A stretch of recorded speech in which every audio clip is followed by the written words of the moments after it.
G'day everybody, Rusty here. Welcome to a special edition of the Shortcast being done in collaboration with the Bosch Motorsport Australia Rally Championship. So you can see the video of this conversation as well on their YouTube channel and on their social media platforms. Now, we wanted to catch up with the series leader and reigning champion in Harry Bates, who has been on the pod before when he wrapped up the 2023 title. He has got some big news. He is off to Japan for a very special event. Hello, mate. Welcome back. Hello. Thanks for having me on, Rusty. Tell us about this. You are literally about to jump on the plane to head to Japan, all as a part of Rally Hokkaido. How did this all come about?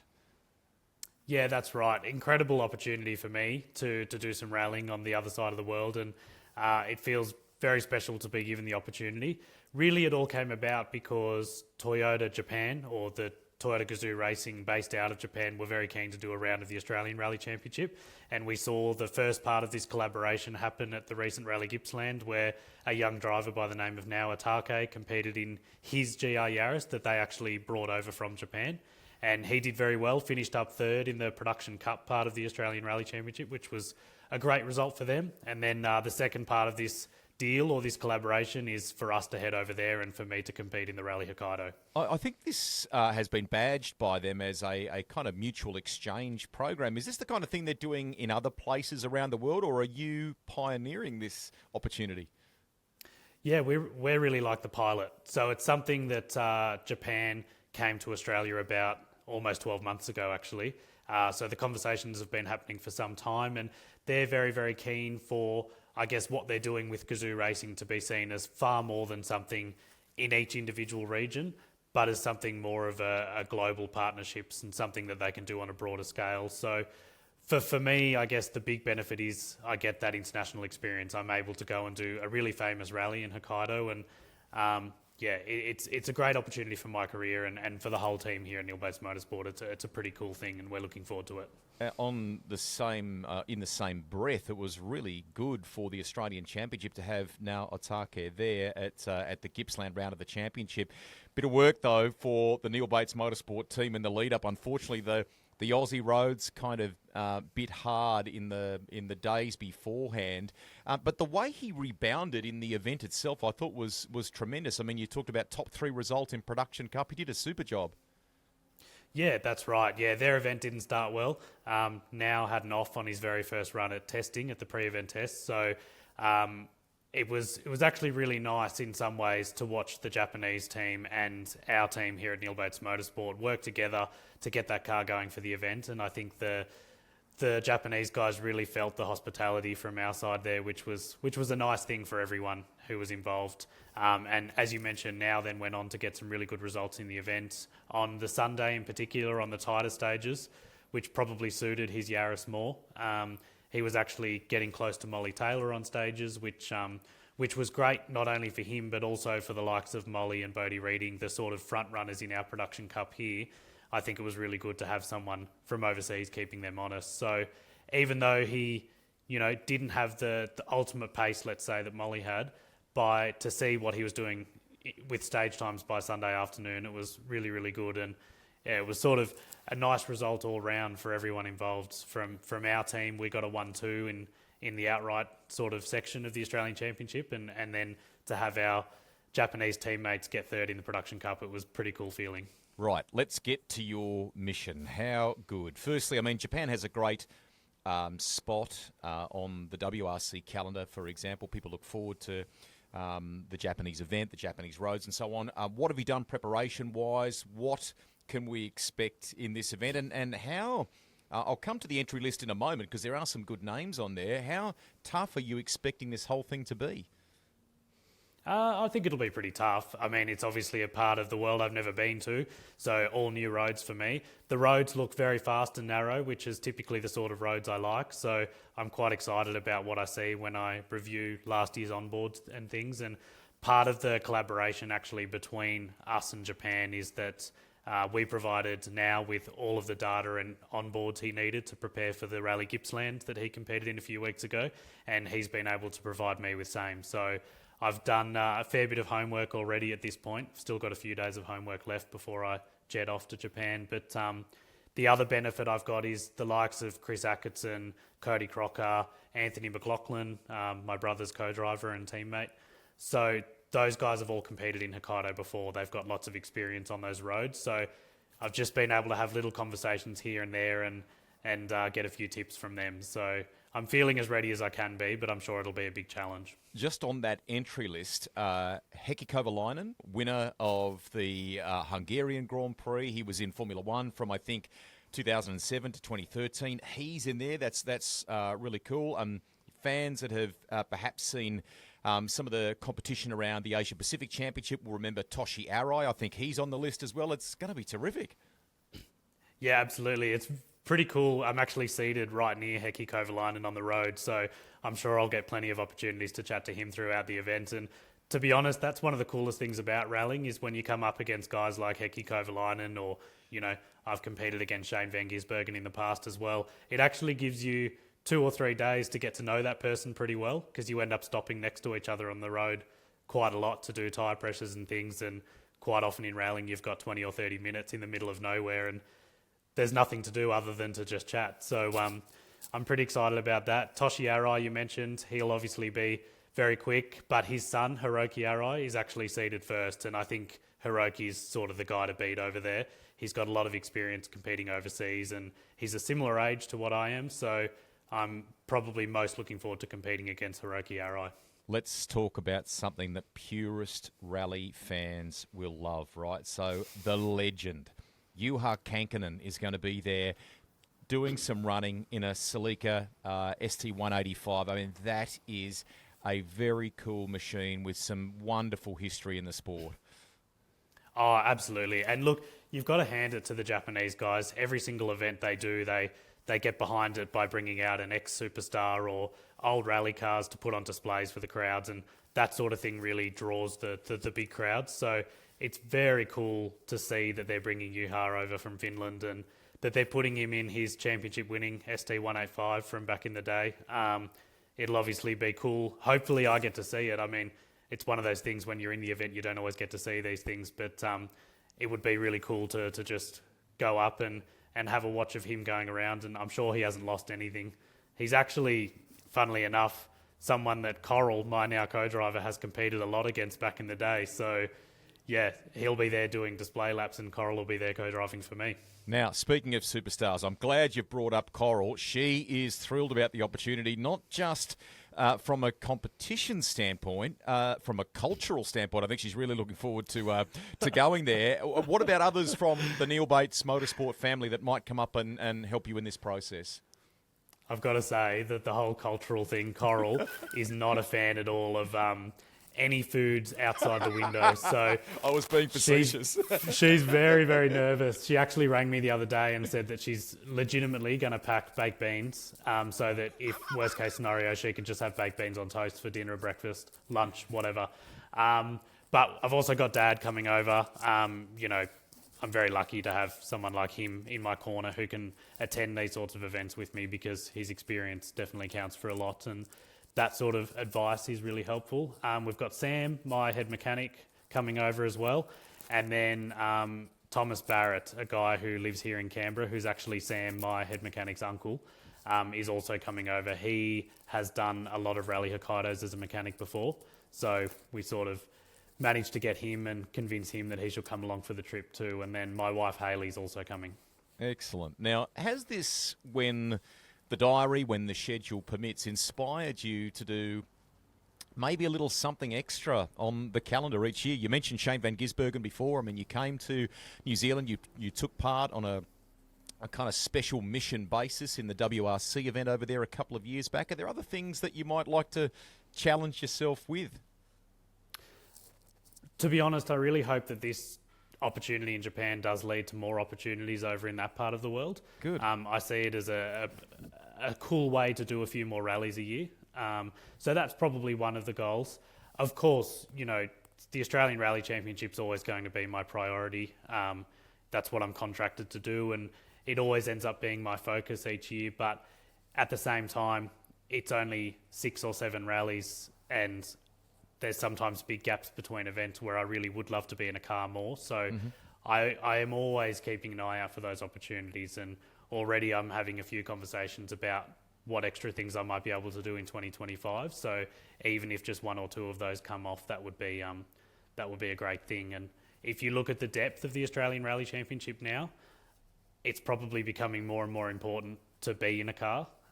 It's not easy to win anymore. It's really difficult to turn up with limited time in a car and do well. So certainly one of my goals to sort of, I guess, keep the edge and make sure that I'm still fighting for wins all the time is to be in a car more. I want to come back to the state of play in a moment, and we'll get your overarching view on the championship, because I think it's in great shape at the moment, as you say, fiercely competitive. Just to sort of keep on that note, don't give too much away there, Harry, but I mean, are you leaning towards like an Asia-Pacific thing? You maybe want to do what a Hayden Paddon is doing and look at European Championship? Is it more? It sounds from your answer like it's a bit more Asian-focused, perhaps. Yeah, true. More Asian focused, I think. I look at what Hayden's doing, and the European Rally Championship is an incredible championship, something that I would love to do. But the budget's a little bit out of reach for me at this point, I suppose, and I don't see that changing in the immediate future. So I look at this Japan opportunity as maybe a sort of segue into that part of the world and trying to do more rallying outside Australia. Because like I say, I love the Australian Rally Championship, and I think that what we have here is an incredible championship with a great variety of roads and surfaces, and I think it sets you up really well to go and compete overseas. Good stuff. We hope that happens for you, and we'll watch that space closely. There was a rumour at the beginning of the year that Hayden Paddon, if he could stitch it together, might come and play in the Australian Championship or even selected rounds of the Australian Championship. Would you welcome that, or even the chance to maybe take this new Rally 2 car to New Zealand at some point and tackle a Daybreaker or a Southern Lights rally like your friend Molly Taylor did recently? Oh, absolutely. Hayden did Coffs Harbour 2022, and it was amazing to have him in the Australian Rally Championship because he brings a whole new level. I mean, he's the best driver from this part of the world, hands down. He really represents us sort of Southern Hemisphere people really, really well in whatever he does. And having the opportunity to go up against him means that we have to find a new level as well. So I would welcome him to come here any rally, anytime. It would be really, really cool for not only myself and my other competitors, but also for the fans here in Australia. At the same time, for sure, I'd love to go over to New Zealand. I haven't been able to really make it happen other than for the WRC a couple of years ago that you mentioned earlier. So definitely there's a few rallies on my bucket list like Otago that I'd love to go and do one day. And I had Murph bugging me actually at the last Supercars round to get over and do Otago, So one day for sure I'm going to make it happen, and we just need to see if the calendars can line up. Well, you'll be happy to know I've spoken to him in just the last little while before doing this chat with you, and his words were, he's got to come to New Zealand. So I know the urgency. I know the urgency you're talking about. Now, you've shared on social media, you're about to jet out, but that beautiful new rally car of yours, that other baby of yours, has already been put on the plane and sent over there. So this logistically means for the next round of the Australian Championship in SA, in South Australia, the Adelaide Hills Rally, which is on September 13 to 15, that you, by the sounds of it, have to switch cars. So just tell people a little bit about that. Which car in the Neil Bates Motorsport kind of recent history will you be at the wheel of? And I don't imagine that your brother Lewis is going to hand over the keys to his new car real easily. So you're probably going to the AP4, are you? Yeah, that's right. So the Rally 2 car's been shipped off to Japan. So the car that I've done every rally so far this year in is gone. And then straight after Japan, I actually go to round 5 of the Australian Rally Championship in Adelaide. They're on back-to-back weekends. So there was no chance that car could get back to Australia in time. So then I needed to find another car. So fortunately, we've still got my 2023 championship winning GR Yaris AP4 here in the workshop. So we're bringing it out of retirement, and it'll be what I do the Adelaide Hills Rally in. So there was some trepidation, I guess, about the whole idea because, I'm not in the latest machinery then for Adelaide, and we've got an Australian Rally Championship to think about. But honestly, I think that car's going to be just fine in terms of pace. I'm not freaking out at all. If anything, when I look at the Rally 2 car versus the AP4 car, the fast roads of Adelaide are probably most suited to the AP4 car. So if there was going to be one rally where I'd choose to do in the AP4 car, it would probably be Adelaide. That's a good piece of intel worth bearing in mind, right? Just talk about the switch between the cars. What does the new machine do differently to that old car? And is there a little bit of a side of the pace you've perhaps talked about, or maybe its suitability around those Adelaide Hills roads? What other things do you have to be a little mindful of when you step behind the wheel of it? The Rally 2 car has more suspension travel than the AP4 car. That's really the big thing that the Rally 2 car brings to the table. And so when you're at a rough rally like Queensland or Canberra, I do think the Rally 2 car is always going to have a sort of inherent advantage because it just rides the rough roads so well. If you look at a rally like Adelaide, where majority of the stages are like tarmac, I mean, it is a gravel rally, but they're so smooth, so fast. The AP4 cars, sort of the advantage that the Rally 2 car has, I guess, is gone in terms of the suspension travel and riding the rough. So if you then look at what those roads bring, you need confidence in the car. You need to have a really, really good understanding of how much grip you've got underneath you. And that's really everything in Adelaide. And if I look at how many rallies I've done in the AP4 versus how many I've done in the Rally 2, in my mind, I'll have a very good understanding of the car I've got underneath me when I turn up to Adelaide, and that's sort of the advantage that I'll have going into that event. So, you know, it may be that I turn up there and don't have the ultimate pace of Scott, Lewis, Eddie Maguire, whatever, but I don't really see that happening on this occasion. I'm hoping we can go there and fight for the win like normal. Good. It is the second last round of the championship, though, and I think we touched on this when you came on the desk for the wrap-up show after the last round in Gippsland. Do you start to think that way now? Because beyond South Australia, it's only Tasmania in November to the race to the finish line, if you like, for the ARC this year. Have you got to keep that potential fourth title uppermost in your mind? If there's one thing I've learned in my however many years of doing the ARC now, I think this is my 9th or 10th season, it's to never, ever say it's over until it's over. Gotcha. Rallying's just, it's a tough sport, and then the ARC is a tough championship. So, I've been in this position before where I've had a reasonably commanding lead at the midpoint of the season, and then it's all sort of unfolded in the wrong way for me in the second half of the season. So I do need to turn up to both Adelaide and Tassie with full preparation, be very, very on my game. If you look at the depth of the next three behind me, Eddie Maguire, Scott Petter, Lewis Bates, they've all been really, really quick at the last few events. So it's not going to be easy to just go out there and consolidate a championship win. There's a lot still to go. So the one thing that I'm happy about going into these last two rounds is that we had a strong showing at Gippsland and we turned a very, very slim championship lead into quite a decent championship lead. So from that point of view, it's a nice feeling going into this part of the season, having that behind me. I'm glad you rattled off some of the names there, because that naturally leads us to the health of the series at the moment. I mean, I feel like, without being too close to it, it's in a great phase. Adrian Coppin and the team there have done some remarkable things. I think the little television package that I work on with Dean Heritage looks terrific. And as you rightly point out, the Maguires, the re-emergence of Scott Petter, your own brother. I mean, it is tough right now, isn't it?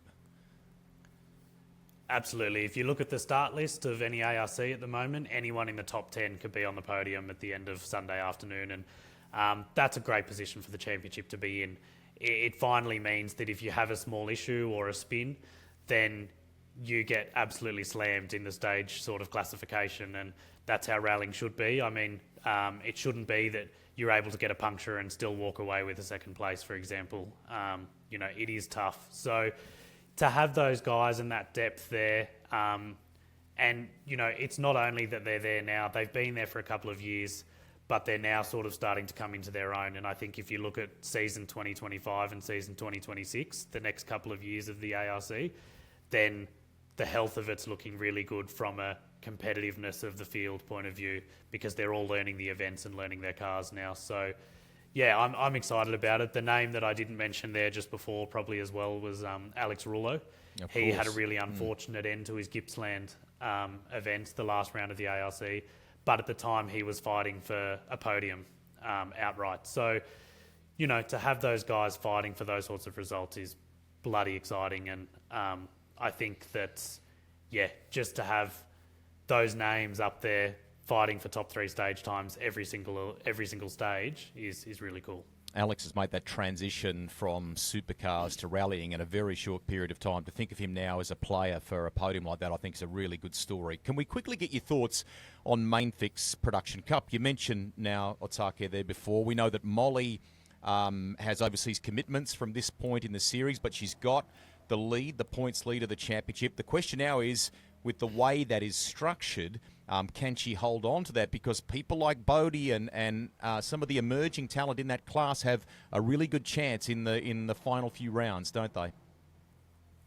Yeah, honestly, the Production Cup's probably been the big surprise of 2024 in terms of how competitive it's been. Molly's a class driver in a very good car, and I would have thought she would have been able to just walk away with each win, but she's been challenged at every event now. So, yeah, Bodie Reading is a very good driver as well. He's last year's champion, and the last round in Tassie where he could potentially overhaul Molly on points is his home rally. So from here, it's difficult to see how it unfolds, but I think Bodie's the one big chance at beating Molly to the title from here.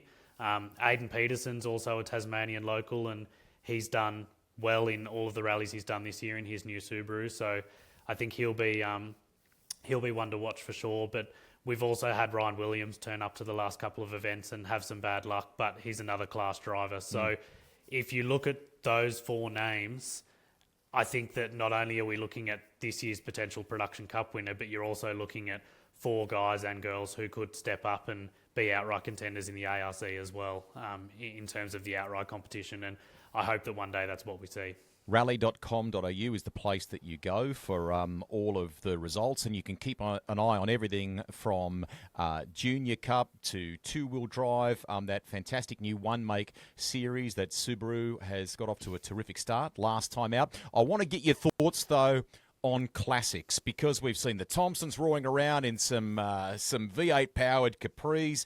We've got that awesome 260Z of Peter Dimmick, among others. Do you have a little glance every once in a while at some of the classics in the field? Because I sure do. Oh, absolutely.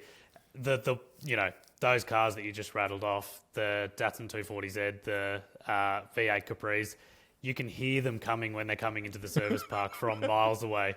They make our modern Rally 2 cars sound boring. So it's great to have them there as part of the championship, and I know that the spectators absolutely love those cars. So yeah, it's sort of up and down the field at the moment. The ARC's got not only good depth, but good variety as well. So it's a great championship to be a part of.